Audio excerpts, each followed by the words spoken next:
Bueno, muy bien, señoras y señores. Una de las historias más dramáticas que hemos vivido a lo largo de esta semana es la del joven futbolista que lamentablemente falleció en una operación, cuando en realidad nada hacía suponer que esta situación pudiera darse. Los detalles los tiene Janina. Causó conmoción porque se trataba de un jugador muy joven, de 18 años, de las juveniles del Club San Telmo, porque es una operación muy común donde tanto muchos deportistas como personas con otras actividades se someten a una operación de intervención de ligamentos. Fue en la clínica Espora en medio de la operación, cuando ya hacía 1 hora y media que estaba en el quirófano, tuvo un paro, ¿sí? No pudo salir de esa situación y finalmente el médico cirujano salió a decirle a los padres que su hijo había muerto. Esto causó muchísimo dolor. Hay una fiscalía, que es la fiscalía número 10 de Lomas de Zamora, a cargo del doctor Pérsico, que interviene. Si bien la autopsia no reveló nada concluyente, ¿sí? El fiscal pidió, obviamente, el secuestro de la historia clínica, información de todos los médicos que participaron. No se descarta absolutamente nada. Por ahora es un homicidio culposo y lo que se está investigando, hubo una mala praxis. ¿Qué pasó con Camilo? Camilo Nuín tenía 18 años, Néstor, y era una operación sumamente sencilla, donde hoy es ya casi ambulatoria. Te propongo sumar al doctor Fernando Cardini, que es profesor investigador criminal de la UBA, toxicólogo forense, que ya está en línea. Doctor Cardini, un gusto de verlo y de escucharlo. ¿Cómo está usted? Buen día. ¿Qué tal? Buen día, ¿cómo están ustedes? Bien, bien, muy bien. Bueno, doctor Cardini, la verdad que cuando suceden este tipo de cosas, que son muertes no previstas, en donde en realidad está allí la cuestión de lo que significa el procedimiento médico, bueno, claro, causa alarma, ¿no? Y dicen, bueno, ¿qué pasó acá? ¿Qué cree usted que pudo haber sucedido?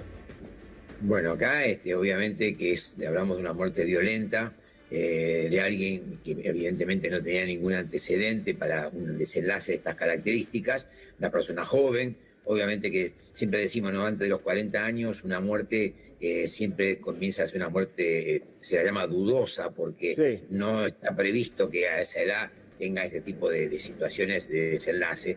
Pues la autopsia, digamos, inicialmente plantea un paro cardiorrespiratorio, pero eso requiere una serie de estudios ahora complementarios que van a pasar de temas toxicológicos, básicamente, porque obviamente el tema es, bueno, si bien la causa de muerte fue un paro, el tema, ¿cuáles son las causas? Las hipótesis son varias y por eso hay que ir descartando. La Fiscalía va a tener que hacer una serie de diligencias que va a solicitar desde el punto de vista de la historia clínica y antecedentes de este joven que lamentablemente fallece, que van desde si tenía algún tipo de antecedentes de trombosis, por ejemplo, pues esto puede ser una trombosis, digamos, del tipo embolismo pulmonar, puede ser, por ejemplo, una broncoaspiración, puede haber sido, por ejemplo, una reacción adversa a anestésicos. Piensen ustedes que los anestésicos son depresores a veces muy poderosos que producen un paro cardiorrespiratorio. Justamente la depresión es depresión respiratoria o depresión de ritmo cardíaco. Sin Así necesidad, doctor, perdón, que haya exceso de ese analgésico. Bueno, ese es uno de los temas. El tema que hay que analizar en el toxicológico es ver cuál es la dosis administrada del anestésico al paciente, y va a depender de la idiosincrasia de cada persona, obviamente es por kilo de peso, todo lo que siempre se administra una sustancia de estas características, y entender cuáles fueron los si tuvo prequirúrgico. O sea, antes de administrar una anestesia, una operación, hay una serie de estudios que se hacen para evitar justamente un tipo de, por ejemplo, alergias, por ejemplo, antecedentes genéticos que uno tenga para un tipo de esta medicación, si no hay antecedentes que ha sido medicado previamente con sustancias de estas características. Y otro tema es justamente todo lo que tiene que ver con la idiosincrasia del individuo, con antecedentes que supongo que tiene que tener muchos antecedentes de estudios médicos porque es un deportista. Así que seguro que tanto en el club como en otros momentos se ha hecho, tiene que tener algún tipo de estudios que nos permitan entender si había algún tipo de riesgo frente a una operación tan simple, porque Sí, son operaciones sí. simples. Ahora, doctor, Sí. yo estoy pensando, lo voy siguiendo, ¿no?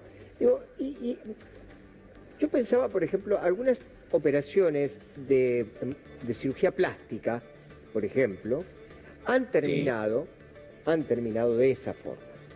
Han terminado con la paciente fallecida. Y obviamente con los médicos que realizaron esas operaciones, yo conozco un caso puntual, absolutamente cancelados, ¿no? Incluso hasta socialmente cancelados, ¿no? Yo lo que le pregunto es esto: ¿puede haber ocurrido que haya habido algún tipo de ingesta de alguna clase que haya repercutido en el momento de la operación? Un agente externo que en las últimas horas el chico haya ingerido de lo que sea. La verdad que no sé qué decir respecto a esto, pero que eso haya impactado en la operación. Sí, pensemos en esto. Él, cuando sufre el accidente, digamos, los ligamentos que se afectan, y seguro que tuvo dolor. Ese dolor muy probablemente le hayan administrado algún analgésico. Entonces, muchas veces ocurre, por eso es tan importante ahora en los estudios toxicológicos, a ver qué sustancias están en su cuerpo, porque puede tener una mezcla de sustancias que hayan producido lo que se llama una sinergia. ¿Qué significa? Una sumatoria de efectos adversos que se dieron por la suma de algunos medicamentos administrados por ahí horas antes, ¿sí? Para el dolor o para algún tipo de afección que tenía o otra patología, y eso sumado a la anestesia, evidentemente hizo un cuadro gravísimo, en este caso de un paro respiratorio, o una broncoaspiración. O sea, puede ser que, por eso es muy importante ahora entender, primero, las horas previas a su fallecimiento, cuál fue el tratamiento, por eso ver la historia clínica de este paciente desde que sufre el tema hasta que le hacen los estudios, por ejemplo, prequirúrgicos, y si tuvo medicación que después por ahí el anestesista no sabía que estaba medicado y administró una dosis que no fue la correcta para una mezcla de sustancias, por ejemplo. Lo de la broncoaspiración, doctor, lo he escuchado inclusive en otro tipo de operaciones sencillas, si se quiere, de hecho algunas ambulatorias. ¿Es un caso recurrente en los quirófanos? Y hay que estar muy atentos. Por eso yo digo, siempre hay que estudiar primero los riesgos de cada paciente en particular, y estar atentos a cualquier situación de riesgo que se produzca en el momento durante la operación. Durante la operación hay que monitorear todo, obviamente, y estar muy atento. Por ahí acá se perdió la atención en algún momento de la operación y ya fue tarde después de poder recuperarlo. Entonces, esto es parte de lo que hay que estudiar en la clínica, por ejemplo, antecedentes de la clínica, cómo funciona el proceso que ellos llevan adelante. Ahora, doctores, sí, doctor. Y si funcionaron los aparatos. No, está bien. Ahora, doctor, escúcheme, ¿cómo es la cuestión esta del prequirúrgico? ¿Los pacientes lo cumplen? ¿Hay un tema con lo mismo? Porque aparte, cuando suceden este tipo de cosas, inconscientemente yo te voy a decir lo que en general la mayoría de la gente piensa. La gente le pone los ojos al anestesista inconscientemente. Ya lo primero que piensa es, y el anestesista algo debe haber tenido que ver. Y lo otro que uno reflexiona y piensa en esta cuestión es, ¿realmente le hicieron un prequirúrgico como correspondía? Porque viste que a vos te dan una serie de cuestiones, te dicen, mira, 12 horas antes... El electro, 12 horas antes, ¿qué ingeriste? ¿Qué medicación tomaste? Si consumiste algo o no consumiste nada, etcétera, etcétera, etcétera. Digo, ¿cómo lo ve usted? Bueno, ese es uno de los temas que a veces hay un relajo, sobre todo cuando es gente joven, uno piensa, ¿qué le puede pasar? O sea, cuando uno tiene que operar a alguien mayor, por ejemplo, se supone que siempre tiene alguna patología, una persona mayor, que la presión, que esto, que lo otro. Entonces, hay un prequirúrgico de una persona mayor, se mira con otros ojos o con más atención. Y a veces se da un pequeño relajo cuando se tiene que ver un prequirúrgico de alguien joven que supuestamente tiene todo perfecto. Entonces, bueno, esos son los errores que a veces se pueden cometer, errores humanos, que deberían no... Por eso hay que chequear un poquito ahora todo ese proceso que lleva esta clínica normalmente frente a este tipo de operaciones. Tengo entendido que esa clínica ya tenía algún antecedente aparentemente de algunos errores anteriores. Entonces, por ahí es parte de que es un proceso no adecuado, no tiene todas las reglas del arte como corresponde frente al tipo de operaciones. Ahora, Entonces, doctor, si usted le tuviera que dar un consejo a la familia, que probablemente esté viendo, quizás nos está viendo, si usted tuviera que darle un consejo a un padre en una circunstancia de estas características, ¿qué le diría? ¿Por dónde tiene que investigar? ¿Qué es lo que tiene que hacer? ¿Qué tiene que... Usted me planteó recién, hay que esperar la autopsia. Digo, ¿la autopsia en ese sentido va a ser concluyente?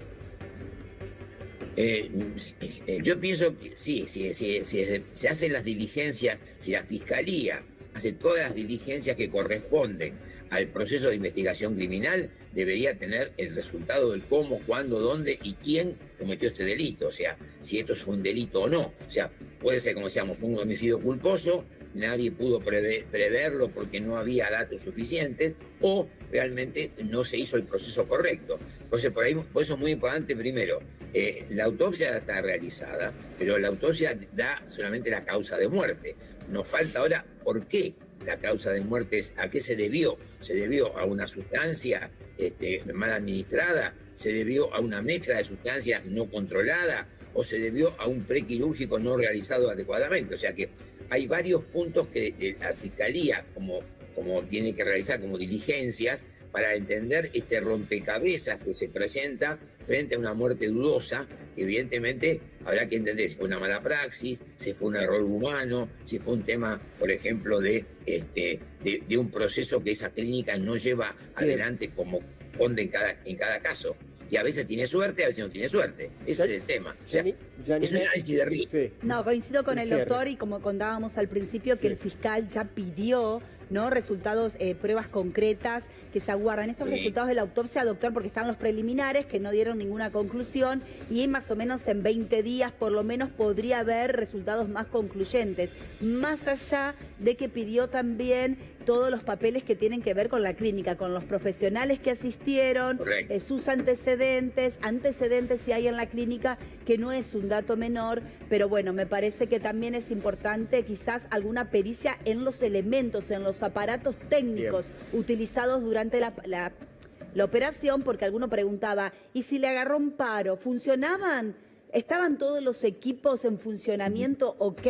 ¿Por qué no lo pudieron sacar de esa situación a un joven de 18 años que en principio no tenía ningún tipo de patología ni de antecedente previo? ¿No? Exacto. Aparte deportista. Doctor Cardini, gracias por estos minutos. Le mandamos un saludo. No, ha sido un gusto. Gracias, que tenga usted buen fin de semana.